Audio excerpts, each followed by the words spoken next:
আমাদের ব্রাজিলের অ্যাম্বাসেডর সাহেবের সাথে দীর্ঘ আপনারা দেখেছেন 1 ঘন্টার কাছাকাছি লম্বা মিটিং হয়েছে, বস্তুনিষ্ঠ আলোচনা হয়েছে দুই দেশের সম্পর্কের মধ্যে।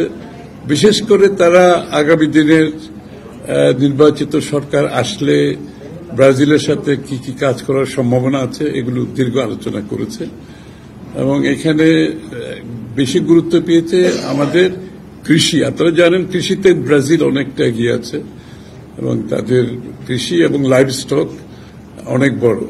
আগামী দিনের আমাদের সহযোগিতা কোন কোন ক্ষেত্রে করা যেতে পারে এবং কৃষির ক্ষেত্রে একটা বিশাল সম্ভাবনাময় দেশ যেহেতু ব্রাজিল, তো বাংলাদেশের কৃষিতে আমাদের তো আমরা ভালো করছি কৃষিতে, কিন্তু আমাদের তো অনেক বড় একটি জনসংখ্যা।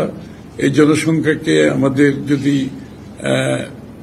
আমরা যদি আত্মনির্ভর হতে চাই কৃষিতে, তাহলে আমাদের কৃষিকে আরো সামনের দিকে এগিয়ে নিয়ে যাওয়ার জন্য আমরা কি করতে পারি এবং ব্রাজিলের সাথে এই সহযোগিতার মাধ্যমে আমাদের কৃষি এবং লাইভ স্টকে আমাদের যে কোঅপারেশন করার সুযোগ, বিশাল সুযোগ আছে, সেই বিষয়ে দীর্ঘ আলোচনা হয়েছে। কোন কোন এরিয়াতে আমরা দুগ্ধ, আমাদের দেশে দুগ্ধের যে সরবরাহটা এটা অনেক বেশি বাড়ানোর সম্ভাবনা আছে।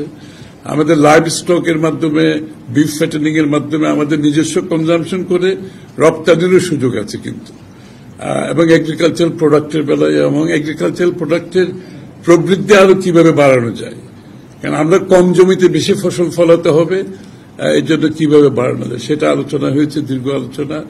এবং আরেকটা ইন্টারেস্টিং আলোচনা হয়েছে আজকে, সেটা হচ্ছে স্পোর্টসে। আপনারা জানেন ব্রাজিল ফুটবল, ব্রাজিল ফুটবল তো আছেই এবং ওরা স্পোর্টস নেশন হিসেবে পরিচিত। তো বাংলাদেশের সাথে আমাদের স্পোর্টসে সহযোগিতা কোথায় কোথায় করা যেতে পারে এবং তারা খুবই ইন্টারেস্টেড ব্রাজিলিয়ানরা বাংলাদেশের সাথে আমরা কোঅপারেট করার জন্য। ফুটবল সহ, ফুটবল, বাস্কেটবল সহ বিভিন্ন স্পোর্টস এরিয়াতে তারা কাজ করতে চায় বাংলাদেশের সাথে। এবং সবচেয়ে ইন্টারেস্টিং হচ্ছে আমাদের অ্যাক্টিং চেয়ারম্যান সাহেব তারেক রহমান, ওনার বিশাল একটা ইন্টারেস্ট আছে স্পোর্টসটাকে এগিয়ে নিয়ে যাওয়ার জন্য এবং সেই ক্ষেত্রে আমরা মনে করি ব্রাজিলের সাথে আমাদের একটা ফুটবল সহ অন্য স্পোর্টসের কোঅপারেশনের যথেষ্ট একটা বড় সুযোগ আছে।